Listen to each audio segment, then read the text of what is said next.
buenas tardes, la paz de Dios sea con usted. ¿Ha estado buscando la presencia de Dios? ¿Ha tenido la oportunidad de reunirse con su familia y juntos orar para multiplicar el alcance de nuestra oración? Porque hemos estado hablando de entrar en su presencia. Hemos visto los beneficios que nos lleva de estar delante de Dios. Al final, usted y yo somos los beneficiados, porque somos los que recibimos bendición. ¿Usted desea ser bendecido? Es por eso que el día de hoy le invito a que abra la Escritura en el Evangelio de Mateo, capítulo 25. Vamos a leer del versículo 1 al versículo 13. Mateo 25, del 1 al 13. El día de hoy vamos a ver un tema que tiene como título Velar y orar. Velar y orar. Dios desea que usted y yo aprendamos a velar en oración, pero a velar de tal forma que lleve mucho fruto en nuestra vida. Dice la Escritura: entonces el reino de los cielos será semejante a 10 vírgenes, que tomando sus lámparas salieron a recibir al esposo. 5 de ellas eran prudentes y 5 insensatas. Las insensatas, tomando sus lámparas, no tomaron consigo aceite, mas las prudentes tomaron aceite en sus vasijas, juntamente con sus lámparas. Y tardándose el esposo, cabecearon todas y se durmieron. Y a la medianoche se oyó un clamor: aquí viene el esposo, salid a recibirle. Entonces todas aquellas vírgenes se levantaron y arreglaron sus lámparas. Y las insensatas dijeron a las prudentes: dadnos de vuestro aceite, porque nuestras lámparas se apagan. Mas las prudentes respondieron diciendo: para que no nos falte a nosotras y a vosotras, id más bien a los que venden y comprad para vosotras mismas. Pero mientras ellas iban a comprar, vino el esposo, y las que estaban preparadas entraron con él a las bodas, y se cerró la puerta. Después vinieron también las otras vírgenes diciendo: Señor, Señor, ábrenos. Mas él, respondiendo, dijo: de cierto os digo que no os conozco. Velad pues, porque no sabéis el día ni la hora en que el Hijo del Hombre ha de venir. ¿Qué le parece si oramos para que Dios hable a nuestro corazón? Padre, y te damos gracias, porque cada vez que nos acercamos a ti, manantial de agua viva, tú nos llenas con tu palabra, refrescas nuestra vida y nos impulsas a amarte y a buscarte cada día más. Permite que el día de hoy se cumpla el propósito por el cual tú envías tu palabra a nuestro corazón, que sea como este maná que haga germinar nuestra tierra, nuestra vida, para que podamos estar en tu presencia, para que anhelemos tu rostro, para que podamos estar velando y orando delante de ti continuamente. Te bendecimos en el nombre de Cristo Jesús. Amén. Amén. Era la última semana en la vida de nuestro Señor Jesucristo, previa a su crucifixión. Había salido del templo con sus discípulos después de confrontar a los escribas y a los fariseos. Se dirigió al monte de los Olivos, donde se sentó a ver de lejos la ciudad santa, la ciudad de Jerusalén. Y estando en el huerto empezó a hablarles a sus discípulos acerca de la importancia de estar preparados para todo lo que acontecería en los próximos días y hasta el final de los tiempos, cuando Él regrese como rey para casarse con su esposa, que es la iglesia. ¿Usted anhela la venida del Señor? Y dentro de esas palabras que les narró está esta parábola que se conoce como la parábola de las 10 vírgenes. Nuestro Señor Jesucristo cuenta en esta historia que había 10 damas de honor listas para una boda, donde dice que 5 de ellas eran prudentes y 5, ¿cómo eran?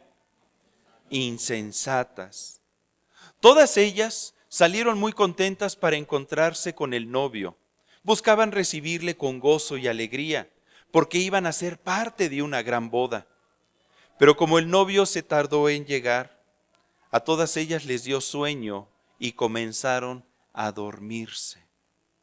Y dice en el versículo 6 que a medianoche se oyó un clamor que las despertó de su sueño. Un clamor que decía: ¡ahí viene el esposo! ¡Ahí viene el esposo! ¡Salid a recibirle! ¡Uy! En ese momento entraron en sí y se levantaron y se arreglaron para recibir al novio.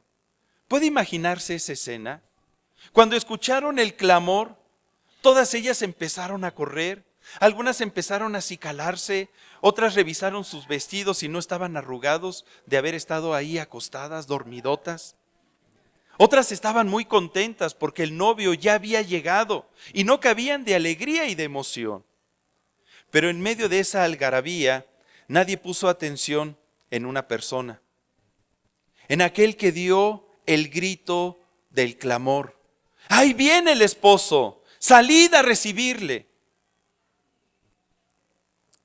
No se cuenta en la historia quién fue esa persona, cómo se llamaba o dónde vivía. Solamente sabemos de su existencia por lo que hizo. Levantó su voz en clamor. Ahí dice. Y esto lo pudo hacer porque, a diferencia de las 10 doncellas, esta persona, ¿cómo se encontraba? Despierto, se encontraba velando, porque era medianoche. La palabra velar es permanecer despierto durante el tiempo que se destina para dormir. Eso es velar. Es hacer función de centinela, de guardia durante la noche, con el propósito de custodiar solícitamente algo. ¿Qué me quiere decir, hermano Jorge? Que el Señor el día de hoy nos quiere hacer la invitación a todos de que aprendamos a velar. O sea que no basta con que busque a Dios muy de temprano en la mañana, siendo aún muy oscuro. Pues eso es fantástico. Si ya lo estás haciendo, qué bien. Pero ¿cada cuándo estás velando en oración? ¿Cada cuándo estás guardando las vigilias de la noche, haciendo guardia, poniéndote como centinela con el propósito de custodiar a los que más amas, a lo que más te interesa, a lo que sabes que está en el corazón de Dios? Porque eso fue lo que hizo esta persona. Y Dios está esperando que usted y yo hagamos lo mismo. Jesucristo en ocasiones les dijo a sus discípulos acerca del velar varias enseñanzas. Veamos algunos versículos. Mateo 26, 41. Abra la escritura en Mateo 26, 41, donde vamos a encontrar que Jesús le dice a sus discípulos, lea conmigo: velad y orad para que no entréis en tentación. El espíritu a la verdad está dispuesto, pero la carne es débil. ¿Quién reconoce que la carne es débil? Todos. El que cree estar firme, mire que no caiga. Y una de las indicaciones que nos da nuestro Señor Jesucristo para mantenernos firmes es velar, velar y orar. Ahora, si me acompaña, por favor, al Evangelio de Marcos, capítulo 13, versículo 33. Nuevamente nuestro Señor Jesucristo le dice a sus discípulos, lea conmigo: mirad, velad y orad, porque no sabéis cuándo será el tiempo. Y si vamos a Lucas 21, 36, podemos ver que vuelve a repetir nuestro Señor Jesucristo la misma instrucción. Lucas 21, 36, donde dice, velad pues, ¿cada cuándo? En todo tiempo, orando que seáis tenidos por dignos de escapar de todas estas cosas que vendrán y de estar en pie delante del Hijo del Hombre. De manera que podemos ver que para Jesús el velar no implica solamente el estar despierto, sino que debemos de estar haciendo cuando velamos, orando. Va implícito, va unido el velar y orar. Porque yo puedo velar viendo un maratón de películas. ¿A quién le gustan los maratones de películas? Y sí, paso toda la noche despierto, pero no estoy velando, haciendo la función que está esperando nuestro Señor Jesucristo. El velar tiene que ir acompañado con el orar. Dios desea que usted y yo seamos capaces de velar en oración, y dice ahí, todo el tiempo hasta que Él venga. O sea, hermano, que voy a traer mis ojeras así como de mapache. Si es necesario, sí. Si es para buscar el rostro de Dios, qué bueno. Porque Jesucristo está por venir. Y usted y yo debemos estar aguardando su venida.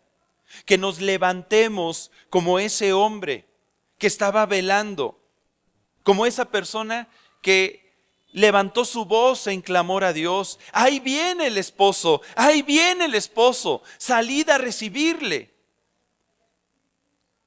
Que aprendamos a estar velando, y no solamente para que la voluntad de Dios se haga en los cielos, sino que se haga también aquí, en la tierra. Que nuestro clamor sea tal que despierte y levante a aquellos que están aguardando su venida, pero que lamentablemente se están quedando dormidos. Dale un codazo a tu hermano. Esto es, que están dejando de orar, que dejan de buscar la presencia de Dios, porque se están cansando de aguardar la venida del Señor. Que están despiertos, a lo mejor, pero viven como si estuvieran dormidos espiritualmente. Y así como las 10 vírgenes, que contaban con sus lámparas y con sus vasijas, muchos cristianos cuentan con todos los elementos necesarios para velar y orar, pero viven dormidos. El día de hoy el Señor desea despertarnos. Al escuchar esta enseñanza que tiene el propósito de ser un clamor que diga, ¡ahí viene el esposo! ¡Salid a recibirle! Si usted y yo escuchamos su voz y ponemos nuestro corazón en estas palabras, tal vez podemos salir de un adormecimiento en el que posiblemente nos encontramos. Y vamos a poder levantarnos para recibirle a Él, entrar en una comunión, en una relación personal, regocijarnos con Él, con nuestro amado, con el novio, con el esposo. Ay, hermano Jorge, qué fácil. Pues es fácil lo que me dice, mire, la verdad yo deseo hacerlo de corazón. Y me despierto y no me cuesta trabajo buscarlo en oración. ¿Y ya es todo? ¿Así de fácil? Pues no. Si volvemos a la historia, podemos darnos cuenta que todas las doncellas se despertaron gracias a Dios de su sueño espiritual. Pero a pesar de que lo hicieron, no todas entraron a las bodas. Y no todas pudieron tener comunión con el novio. Ya que Jesucristo narró que 5 eran prudentes y 5 eran insensatas. ¿Usted con cuál grupo se identifica? ¿Qué fue lo que hicieron para que unas fueran consideradas prudentes y otras insensatas? Leamos nuevamente en Mateo 25 del 3 al 4. Mateo 25 del 3 al 4. Donde dice, las insensatas, tomando sus lámparas, no tomaron consigo aceite, mas las prudentes tomaron aceite en sus vasijas juntamente con sus lámparas. Podemos ver que las 10 vírgenes contaban con sus lámparas. Las lámparas representan la capacidad que Dios nos ha dado para dirigirnos a Él, para tener comunión con nuestro Creador. Aquí en mi mano tengo una lámpara de barro que compramos en Jerusalén. Una lámpara de barro. Y sí funciona. Se vierte aceite en el interior, se le pone un mecherito que va absorbiendo el aceite, generalmente aceite de olivo, y la lámpara se mantiene prendida. La voy a pasar para que la puedan ver. Esa lámpara representa entonces lo que el día de hoy el Señor desea enseñarnos. Que usted y yo Somos lámparas. Pero una lámpara apagada de nada sirve. Necesita estar prendida. Jesucristo enseñó en Juan 4:24, Dios es espíritu, y los que le adoran en espíritu y en verdad es necesario que adoren.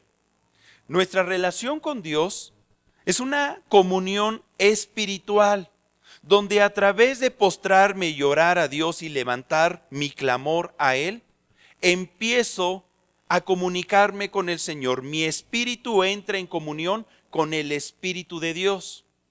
Pareciera que la oración es meramente una actividad física, pero no, es la actividad más espiritual que usted y yo podamos desarrollar en la vida, la oración.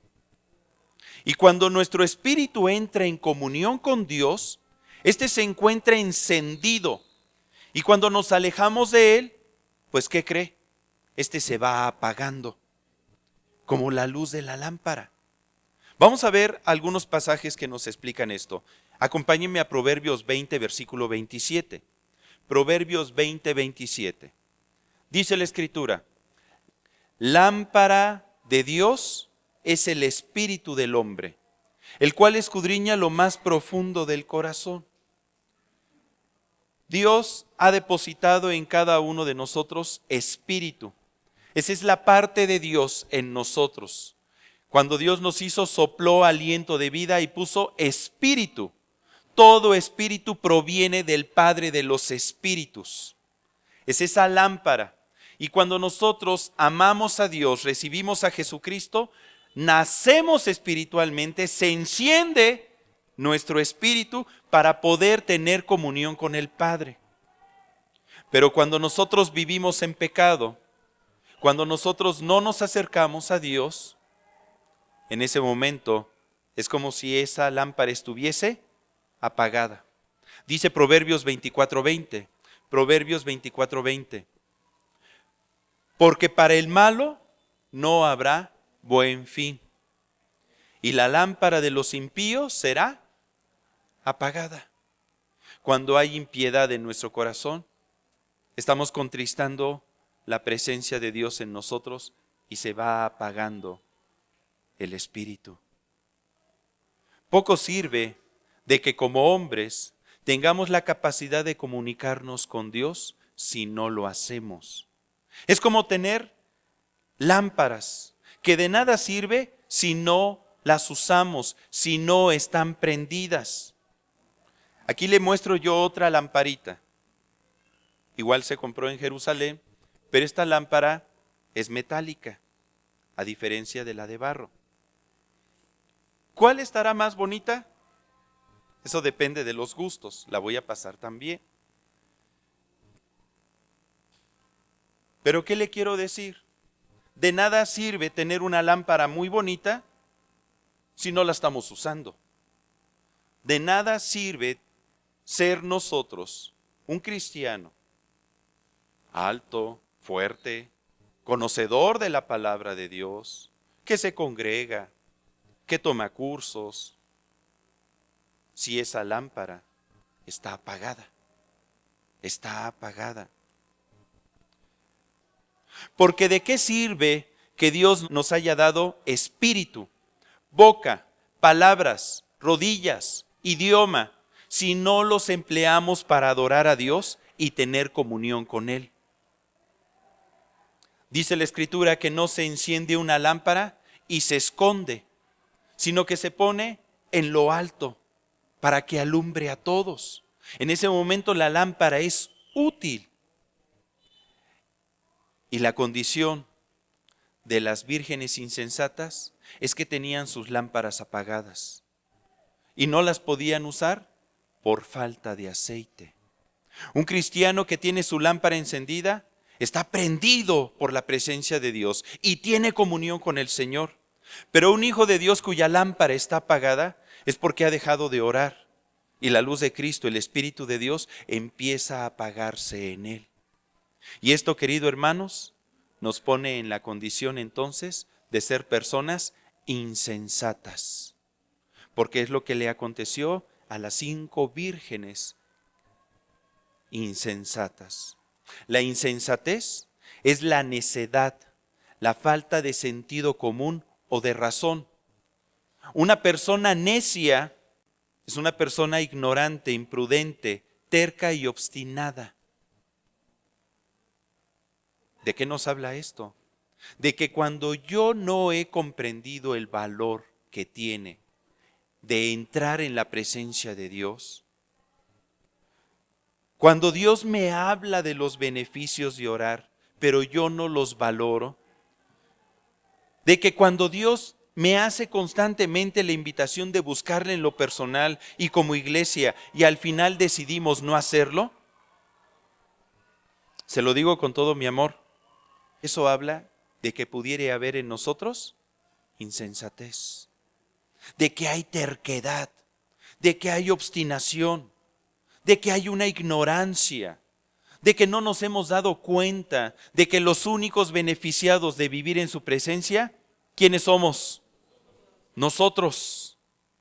Y podríamos correr el peligro de estar incluidos entonces en el grupo de las vírgenes insensatas. Ay, hermano Jorge, ¿y si esta es mi condición? ¿Qué puedo hacer? Vamos a leer lo que dice Mateo 25, del 7 al 10, por favor. Mateo 25, del 7 al 10. Comenta: entonces todas aquellas vírgenes se levantaron y arreglaron sus lámparas. Y las insensatas dijeron a las prudentes: dadnos de vuestro aceite, porque nuestras lámparas se apagan. Mas las prudentes respondieron diciendo: para que no nos falte a nosotras y a vosotras, id más bien a los que venden, y comprad para vosotras mismas. Pero mientras ellas iban a comprar, vino el esposo, y las que estaban preparadas entraron con él a las bodas, y se cerró la puerta. Cuando narró nuestro Señor Jesucristo que las vírgenes insensatas quisieron tomar aceite de las vírgenes prudentes, es como cuando una persona le dice a otra: oye, fíjate, tengo esta necesidad y ayúdame a orar, manito, ayúdame a orar, tú que estás bien cerquititita de Dios. Y le da la intención, pero esa persona no ora. Voy a meter mi intención en el buzón de oración. Al fin aquí hay una iglesia que le gusta orar, porque hay poder cuando la iglesia ora. Pero esa persona no se compromete con su intención. Su lámpara está apagada. Y queremos del aceite de otros, queremos vivir en la unción de otras personas, queremos refugiarnos bajo la bendición de alguien más, sin darnos cuenta que nosotros podemos tener acceso al Padre y recibir bendición directamente, pero lo único que necesitamos es tener nuestras lámparas prendidas, nuestras lámparas encendidas. Ahora, en este pasaje que acabamos de leer, encontramos dos acciones que realizaron las vírgenes prudentes. En primer lugar, dice en el versículo 7, que arreglaron sus lámparas. Ellas se levantaron y arreglaron sus lámparas. Cuando hablamos de arreglar, estamos hablando de poner en orden algo, de reparar algo roto o que no funciona. ¿Se acuerda cómo dejó la casa el día de hoy? ¿Arreglada o desarreglada? Algunos arreglada, otros desarreglada. Los que la dejaron desarreglada, tarde o temprano, ¿qué van a tener que hacer? Arreglarla, porque no es funcional la casa estando desarreglada. O algo que se rompe no es funcional, hay que repararlo. Eso es arreglar. Y estas 5 vírgenes prudentes, lo primero que hicieron fue arreglar sus lámparas. Tal vez podemos tener la capacidad de comunicarnos con Dios. Hay espíritu, hay lenguaje, hay boca, hay rodillas, pero no basta con contar con una lámpara. Debemos de arreglarla. Esto es, que esté dispuesta de tal forma que no haya nada que interfiera nuestra comunión con Dios. Nuestro Señor Jesucristo nos enseña que existen varias cosas que debemos de reparar en nuestro corazón para que nuestra lámpara brille con intensidad. Cosas que se levantan como un estorbo y que debemos de quitarlas de en medio de nosotros. ¿Qué pudiera interferir nuestra comunión con Dios? En primer lugar, las faltas de perdón. Repita conmigo, faltas de perdón. Abra la escritura, por favor, en el Evangelio de Mateo, capítulo 5. Vamos a leer del versículo 23 al 25. Mateo 5, del 23 al 25. Comenta la escritura. Pero si traes tu ofrenda al altar, y allí te acuerdas de que tu hermano tiene algo contra ti, deja allí tu ofrenda delante del altar, y anda, reconcíliate primero con tu hermano, y entonces ven y presenta tu ofrenda. Ponte de acuerdo con tu adversario. ¿Cómo? Pronto, entre tanto que estás con él en el camino. No sea que el adversario te entregue al juez y el juez al alguacil, y seas echado en la cárcel. Dios está esperando que usted y yo revisemos cómo está nuestro corazón. Porque pudiera haber algún sentimiento, algún pensamiento, algún malentendido, algo contra nuestro prójimo, ya sea que nosotros le hayamos hecho o que Él nos haya hecho a nosotros. Y la única forma de poder salir de esa atadura es ponerme a cuentas con Él. Dejar a un lado mi tiempo de comunión para irme a reconciliar con mi prójimo e ir pronto. Y entonces regreso y presento mi ofrenda ante el Señor. Esto habla que las faltas de perdón puede ser un estorbo para que mis oraciones no pasen del techo. Tenemos un Dios que es perdonador, un Dios que es clemente y piadoso y rico en misericordia, tanto que nos ha perdonado a todos nosotros nuestros pecados. ¿A quién le ha perdonado Dios? Y sabe, Él está esperando que usted y yo compartamos su mismo corazón, porque Dios no puede tener comunión con alguien que no comparta su corazón. Es por eso que Jesucristo enseñaba a sus discípulos, por ejemplo en Mateo 6:12, cuando les hablaba acerca de la oración: y perdónanos nuestras deudas, como también nosotros perdonamos a nuestros deudores. ¿A cuánto les gusta recibir el perdón de Dios? ¿Y a cuánto les gusta perdonar o pedir perdón? Sí, yo sé que es más difícil. De eso se trata. Porque en ocasiones decimos, hermano, pero es que Dios perdona, pero el hombre no perdona. Porque yo sé que Dios me ha perdonado, he recibido su paz. Pero cuando he pedido perdón, pues muchas veces pasa el tiempo y a las primeras de cambio me vuelven a sacar mis trapitos viejos. Sí, es que tú, acuérdate. ¿Y entonces de qué sirvió? Pues mira, el problema no lo tienes tú, el problema lo tiene aquella persona. Ponte a orar para que despierte y para que pueda quitar ese estorbo y su lámpara esté prendida, así como la tuya. Pero la invitación es a perdonar. Salmo 103, versículo 3, nos dice acerca de la naturaleza del Señor. Él es quien perdona todas tus iniquidades. ¿Cuántas? Todas tus iniquidades. Y el que sana todas tus dolencias. Significa que uno de los beneficios de perdonar es que obtenemos sanidad en el alma, salud física. Vivimos plenos, felices. Nos conviene vivir el perdón. Vamos a vivir más tiempo. En segundo lugar, otro estorbo que en ocasiones se levanta en nuestro corazón y que puede impedir el que nuestra lámpara brille con intensidad son las raíces de amargura. Repita conmigo, raíces de amargura. ¿No se le puso la piel chinita? La amargura es un sentimiento de pena, de aflicción o de disgusto.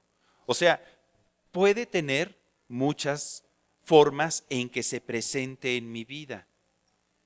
Pena, a manera de tristeza, de dolor por estar pasando alguna situación difícil. Aflicción, algo que está lacerando mi vida continuamente y que no puedo salir de esa condición. O un disgusto. ¡Uy! Mire lo que dice Hebreos 12:15. Hebreos 12:15.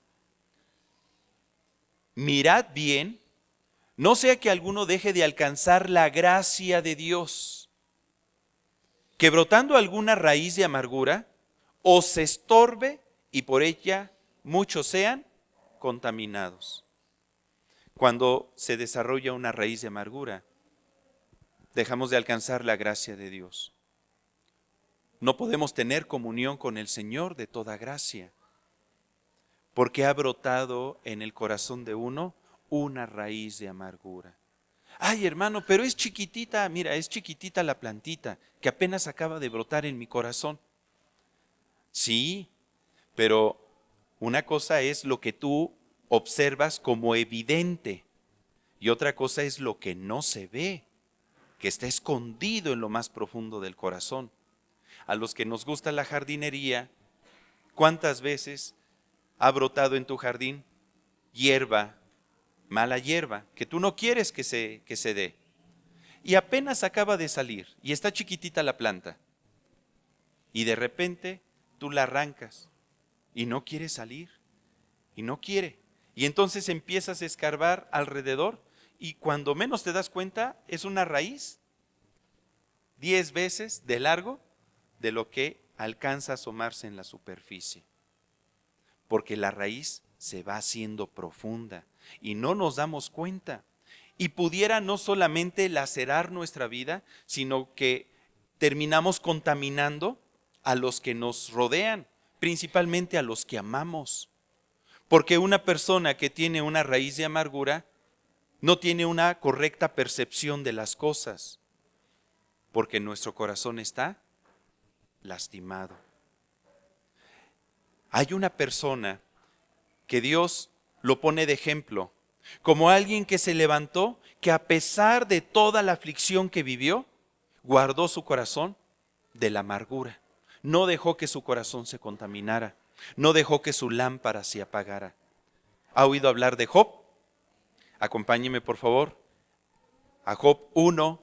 Vamos a leer del versículo 1 hasta el versículo 5. Job 1, del 1 al 5. Comenta la escritura. Hubo en la tierra de Uz un varón llamado Job, y era este hombre perfecto y recto, temeroso de Dios y apartado del mal. Y le nacieron 7 hijos y 3 hijas. Su hacienda era 7,000 ovejas, 3,000 camellos, 500 yuntas de bueyes, 500 asnas y muchísimos criados. Y era aquel varón más grande que todos los orientales. E iban sus hijos y hacían banquetes en sus casas, cada uno en su día. Y enviaban a llamar a sus 3 hermanas para que comiesen y bebiesen con ellos. Y acontecía que habiendo pasado en turno los días del convite, Job enviaba y los santificaba y se levantaba de mañana y ofrecía holocaustos conforme al número de todos ellos. Porque decía Job, quizá habrán pecado mis hijos y habrán blasfemado contra Dios en sus corazones. De esta manera hacía, ¿cada cuándo? Todos los días. La lámpara de Job estaba prendida ¿cada cuándo? Todos los días. Él buscaba la presencia de Dios. Y no solamente a favor suyo, sino a favor de los que le rodeaban, de sus hijos. Señor, ahí te voy a encargar a mis hijos. Voy a presentar holocaustos, sacrificios a ti, para que ellos puedan estar limpios. Porque ¿qué se me hace? Que no andan por buenos caminos. Ahora usted y yo podemos obtener perdón de pecados a través del sacrificio de nuestro Señor Jesucristo, el cual quita el pecado de toda la humanidad. Un sacrificio único y perfecto. Y podemos acercarnos confiadamente al trono de Dios. Y ahí está Job, que mantenía cada día su lámpara encendida y oraba a Dios por sus hijos, para que ellos pudieran ser gratos delante de Él, porque el pecado nos aleja de Dios, porque sin santidad nadie verá al Señor. Pero a pesar de ser un varón perfecto, recto, temeroso de Dios y apartado del mal, ¿qué cree? El Señor permitió que Satanás extendiera su mano sobre sus pertenencias y sobre su vida. Acompáñeme ahí en el versículo 12, Job 1:12. Dijo el Señor a Satanás: he aquí, todo lo que tiene está en tu mano. Solamente no pongas tu mano sobre él. Y salió Satanás de delante de Dios. Usted ha leído la historia, donde el diablo empezó a mover las circunstancias alrededor de la vida de Job para que desastre tras desastre empezase a manifestarse en su vida. En el versículo 15 dice que vinieron los sabeos y le robaron todos sus ganados. En el versículo 16 comenta que fuego cayó del cielo y consumió a sus ovejas. Y más adelante dice que vinieron los caldeos y se llevaron a los camellos y se despacharon a todos los criados. Y en el versículo 19, para rematar, comenta que un gran viento azotó la casa donde estaban sus hijos reunidos y cayó la casa sobre de ellos y se murieron todos. Todos. ¿Qué otro mal podría acontecerle? Hermano, que dejó viva a su esposa. No, ese no es un mal. ¡Qué bendición! Bueno, depende de la esposa, ¿verdad? Pero si usted y yo fuéramos Job, ¿qué pensaríamos de que nos aconteciera todo esto? De que a pesar de estar buscando el rostro de Dios, de que a pesar de estar viviendo en obediencia, en santidad, teniendo fe y amándole, empiecen a ocurrirnos situaciones difíciles. A lo mejor uno diría, pues ¿de qué sirve acercarse a Dios si de todas maneras me va a ir mal? ¿De qué sirve esforzarme en mi caminar en Cristo si Dios permite cosas malas en mi vida?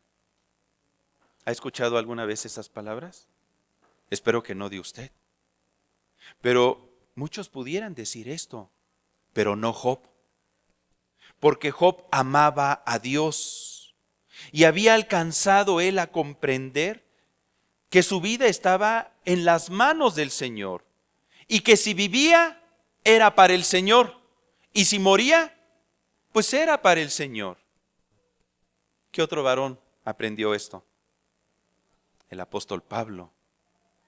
Él lo comentaba: sea que vivamos o que muramos, del Señor somos. Porque mis ojos están puestos en la eternidad, en Dios. De manera que a pesar de todas estas pruebas, él nunca dejó que su lámpara se apagara. Nunca permitió que una raíz de amargura llenara su corazón, sino que mostró una actitud diferente ante la adversidad. En Job 1, del 20 al 22, vemos que Job se levantó y rasgó su manto y rasuró su cabeza, porque estaba triste, sí, porque vivió desgracia. Es una condición natural del hombre. Nuestro Señor Jesucristo también vivió la tristeza. Pero dice más adelante que se postró en tierra y ¿qué hizo? Adoró. ¿Qué hizo? Adoró a Dios. Entró en una comunión con el Señor. Empezó a adorarle en espíritu y en verdad. Y dijo en su oración: desnudo salí del vientre de mi madre y desnudo volveré allá. El Señor dio y el Señor quitó. Sea el nombre del Señor bendito.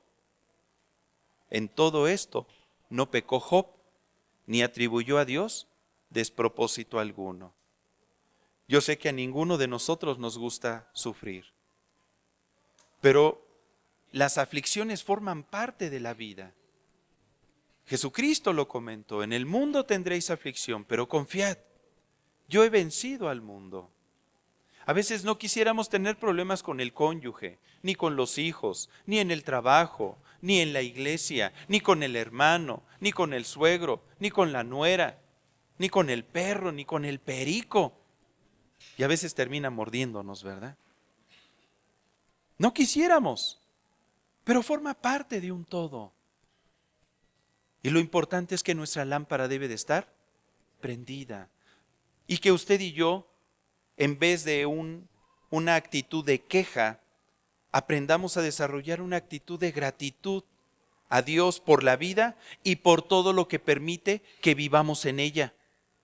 El Señor dio, el Señor quitó. Sea el nombre del Señor bendito. Y eso va a cuidar nuestro corazón de todo enojo, de todo desánimo, de toda amargura.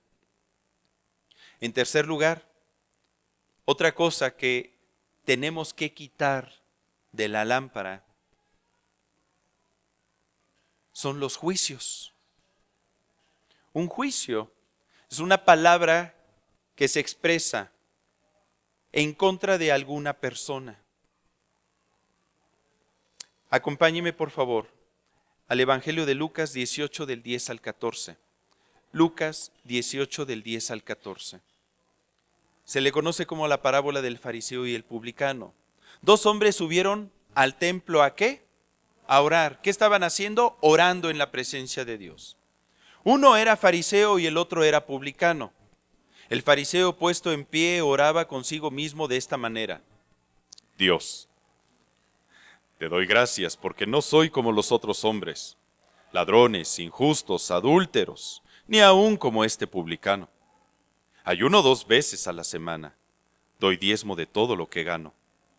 Mas el publicano, estando lejos, no quería ni aun alzar los ojos al cielo, sino que se golpeaba el pecho diciendo: Dios, sé propicio a mí, pecador. Os digo que éste descendió a su casa justificado antes que el otro, porque cualquiera que se enaltece será humillado, y el que se humilla será enaltecido. Mire esta historia. Estos dos hombres que estaban buscando la presencia de Dios, que tenían su lámpara prendida, por así decirlo. Uno oraba de una manera, conforme a su corazón, y el otro oraba de otra forma, conforme a lo que había en su corazón. Uno se sentía muy bueno: ahora sí ya la estoy haciendo, soy sensacional. Pero el otro reconocía su bajeza, su necesidad por Dios. Sabía que para poder obtener paz en su vida necesitaba el perdón y la restauración de Dios. Estamos hablando de restaurar la lámpara. Tenemos que reconocer primero cómo está nuestro corazón para que ésta sea restaurada. Si no, no va a haber restauración en nuestra vida. Y puedo estar orando y teniendo la misma actitud del fariseo y pensar que nada pasa, que todo está bien, que llevo una super duper comunión con Dios y que Dios me habla y que todo lo que digo viene de parte de Dios. Hay gente que piensa que nada más Dios habla a través de ellos. Cuidado. Una persona que emite juicio contra su prójimo puede ser por varias causas. Vamos a ver dos. La primera, o porque se siente superior a su prójimo, con más experiencia, con más conocimiento, con mayor unción, de manera que tiende a ver a su prójimo a menos, desdeñando lo que hace y pensando que él lo haría mejor, porque él es mejor. Tal como la parábola del fariseo y publicano. O puede ser también porque está enojado y disgustado con la otra persona, de tal forma que maldad sale de su boca y sus comentarios o apreciaciones están torcidos. Por ejemplo, Jesucristo comentó en Mateo 5, versículo 22, Mateo 5, 22, Pero yo os digo que cualquiera que se enoje contra su hermano, fíjese, cualquiera que se enoje contra su hermano será culpable de juicio. Y cualquiera que le diga necio a su hermano, allá está un juicio, será culpable ante el concilio, y cualquiera que le diga fatuo quedará expuesto al infierno de fuego.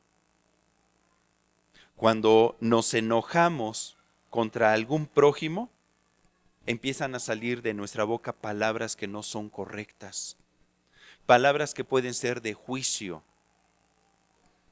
palabras que pueden lastimar, palabras que pueden herir al prójimo. ¿Y cómo puede salir de una misma fuente este tipo de palabras y después querer ir y tener comunión con Dios? De una misma fuente no puede salir agua dulce y agua salada. Usted lo sabe. Ahora, no por esto le estoy diciendo, yo por eso no oro. Para que sea nada más pura agua salada la que salga de mí. No, esa no es la idea. La idea es restaurar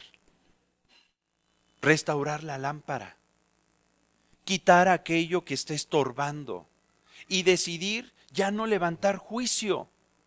Cada persona está de pie o postrado delante de su Señor, porque todos nosotros somos sus criados, por así decirlo, y al quien le damos cuentas es a Él. Jesucristo comentó en Mateo 7:2, porque con el juicio con que juzgáis, seréis juzgados, y con la medida con que medís, os será medido. Indefectiblemente, tarde o temprano esto acontece. Mejor nos ponemos en línea con el Señor. Y si hay algo que tenemos que restaurar, restáuralo. ¿Cómo? Pronto. Lo leímos, ¿verdad? Ahora, en segundo lugar, acompáñeme nuevamente a Mateo 25:10. Ya vimos que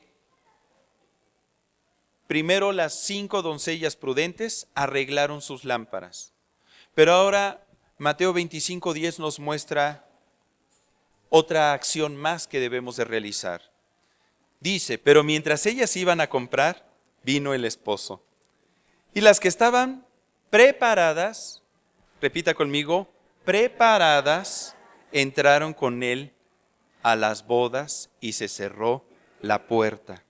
En segundo lugar, tenemos que preparar nuestras lámparas. Preparar nuestras lámparas. La palabra prepararse en hebreo es getoimos, que significa estar presto, listo, dispuesto. Preparar es disponer algo para una finalidad, es disponer a una persona para un hecho futuro, es enseñar, educar y entrenar. Y Dios está esperando que usted y yo nos preparemos, como estas 5 vírgenes. Ellas se prepararon para una boda.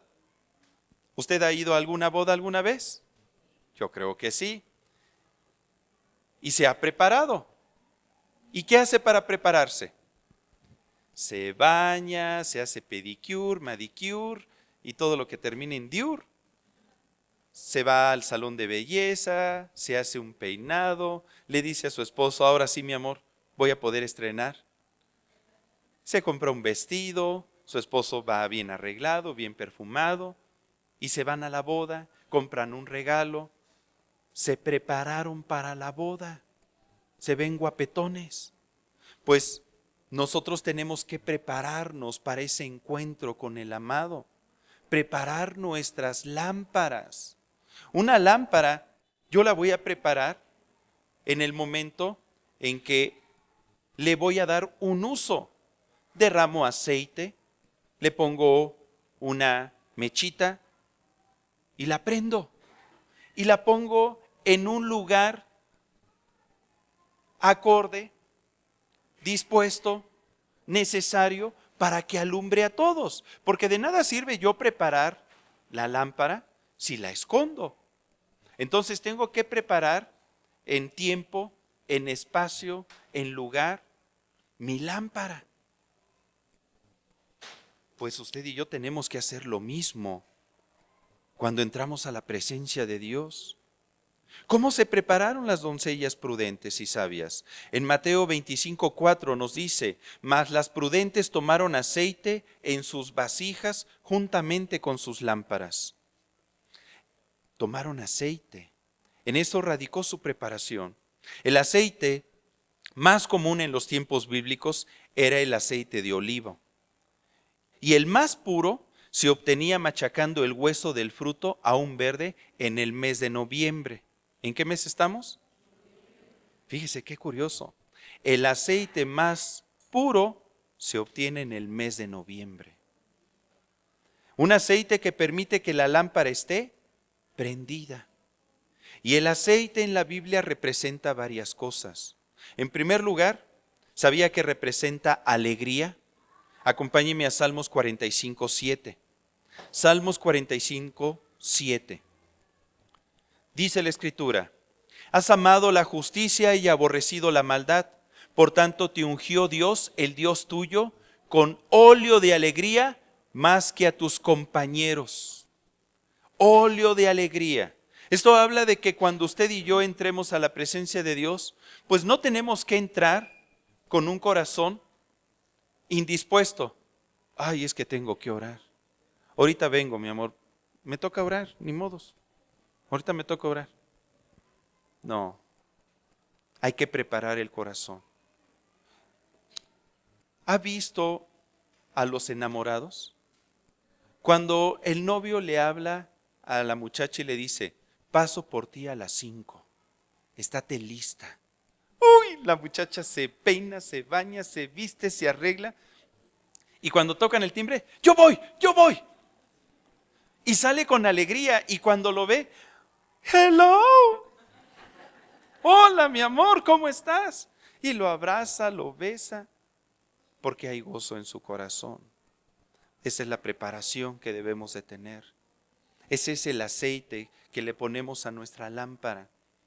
Hermano, tenemos que presentarnos con alegría delante de Dios. Dice Isaías 61:3. Isaías 61:3, a ordenar que a los afligidos de Sión se les dé gloria en lugar de ceniza, óleo de gozo en lugar de luto, manto de alegría en lugar de espíritu quebrantado o angustiado, y serán llamados árboles de justicia, plantío de Dios para gloria suya. Esta es una promesa de Dios, que venga ese óleo de gozo en nuestra vida. En segundo lugar, el aceite habla de comunión y de amistad. Salmo 133 del 1 al 2. Salmo 133 del 1 al 2. Usted se sabe este pasaje. Dice, mirad cuán bueno y cuán delicioso es habitar los hermanos juntos en armonía. ¿Habitar cómo? Juntos en armonía. Es como el buen óleo sobre la cabeza, el cual desciende sobre la barba de Aarón y baja hasta el borde de sus vestiduras. ¿Sabía usted que el Señor Jesucristo no se avergüenza de llamarnos hermanos? Él nos llama hermanos a todos nosotros. Y dice ahí, mirad cuán bueno y cuán delicioso es habitar los hermanos juntos. En el momento en que tenemos comunión con el Señor, cuando valoramos esos momentos de intimidad y de amistad, ese óleo se presenta, ese óleo se hace manifiesto y enciende la lámpara. En tercer lugar, el aceite es figura de la presencia del Espíritu Santo. En la antigüedad se ungían a los sacerdotes y reyes con aceite para simbolizar la unción o la presencia del Espíritu Santo en ellos, a fin de que ellos pudiesen desempeñar el oficio con el poder de Dios. La unción simboliza consagración para una función en particular. Y Jesucristo es el máximo ejemplo de consagración y de unción. En Él estaba la presencia del Espíritu Santo. En Juan 1:41 dice la Escritura acerca de los discípulos, que éste halló primero a su hermano Simón y le dijo: hemos hallado al Mesías, que traducido es el Cristo. La palabra Mesías en hebreo, Mashiach, significa el ungido. Christos en griego. El ungido. Aquel en quien está la señal, el aceite del Espíritu Santo. Esa señal era lo que distinguía a nuestro Señor Jesucristo. Pero ahora no solamente el Espíritu Santo ha sido derramado en Él, sino en quien cree también. En todos nosotros, si es que el Espíritu Santo vive en usted.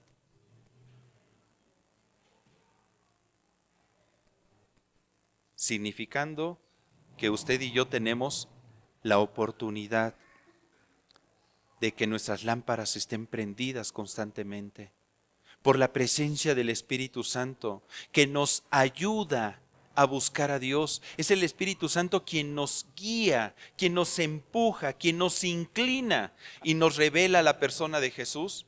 El Espíritu Santo nos ayuda también para interceder delante del Padre, en ocasiones hasta con gemidos indecibles. El Espíritu Santo se regocija en la presencia de Dios. Haga uso del Espíritu Santo. Deje que el Espíritu Santo tome control y autoridad de su vida. Empiece a andar en el poder del Espíritu Santo y que lo primero que haga es que lo meta a usted en la presencia de Dios. Ahora, si volvemos al pasaje base, última cita, Mateo 25, vamos a leer del versículo 11 al versículo 13. Mateo 25 del 11 al 13. Podemos ver que ahí estaban estas doncellas, las prudentes y las insensatas. Las prudentes se prepararon, pero mire lo que le aconteció a las insensatas. Mateo 25, 11.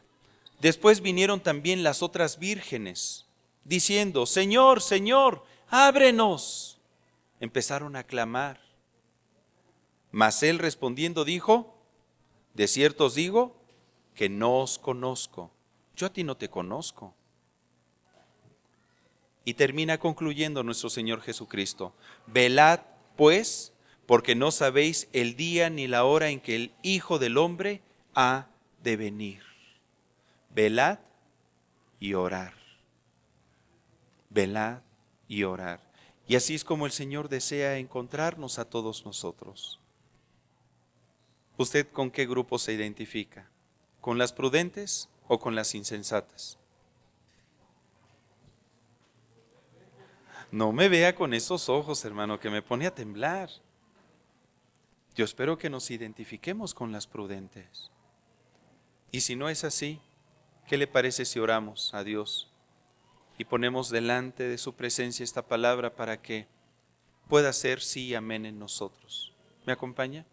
Si usted desea ser de esas personas prudentes que velan y oran, yo le invito a que se ponga de pie, por favor, en una señal de compromiso, de decirle: Dios, aquí estoy, aquí está mi corazón delante de ti, y lo único que deseo es que esta palabra que tú el día de hoy has mandado del cielo a nuestro corazón pueda producir vida, pueda producir en mí ánimo, pueda producir en mí ese deseo por buscar tu rostro.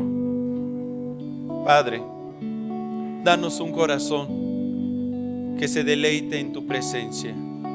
Permite que en el nombre de Jesús nuestras lámparas puedan estar encendidas en todo tiempo y que podamos quitar de nuestro corazón cualquier obstáculo que se haya levantado, cualquier falta de perdón. Quítala de nuestro corazón. Ayúdanos a perdonar.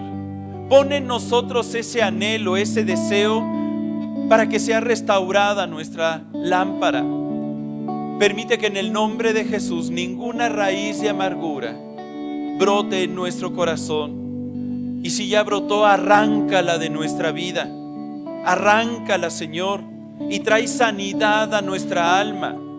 Que la aflicción, que el dolor, que la tristeza no venga a tomar control de mi corazón, a tal grado que se apague la lámpara que tú has encendido. Padre Celestial, ayúdame a tener control de mi corazón, a no enojarme con mi prójimo, a no verlo como alguien inferior a mí, sino que pueda tener un corazón humilde, que todos los días pueda, como el publicano, presentarme delante de ti y pedir que tu misericordia se manifieste en mi vida, porque tú eres rico para perdonar. Tú eres misericordioso y clemente, lento para la ira y grande en misericordia. Y te presentamos nuestro corazón, Señor, para que tú repares esta lámpara, para que en el nombre de Jesús esta pueda encenderse y brillar con fuerza delante de ti. Envía tu Espíritu Santo para que esta palabra que tú nos has dado trabaje poderosamente en nuestro corazón y cambie nuestros pensamientos, sane nuestros sentimientos. Permite que podamos prepararnos, Dios, que podamos ser hijos tuyos, que te busquemos con solicitud, que podamos ser prudentes y darnos cuenta que apremia el que estemos delante de ti, porque tú estás por venir. Padre Celestial, que lo hagamos con alegría, que lo hagamos con regocijo, que en todo momento tengamos esa comunión y que no haga falta aceite en nuestra vida.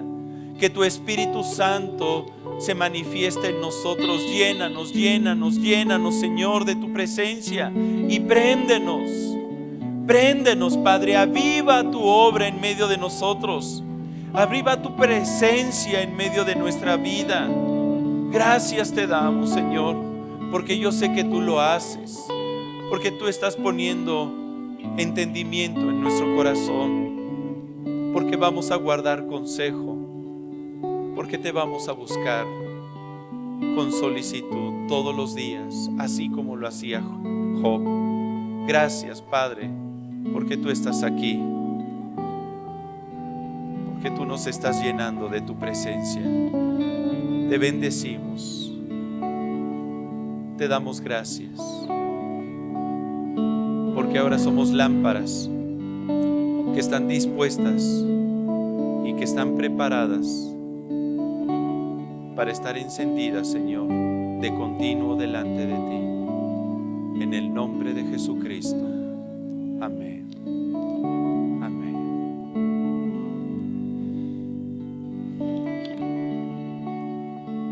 ¿Cuántas lamparitas hay aquí que están prendidas? Amén. La paz de Dios sea con cada uno de ustedes, hermanos. Dios les bendice. Brille en la semana con intensidad.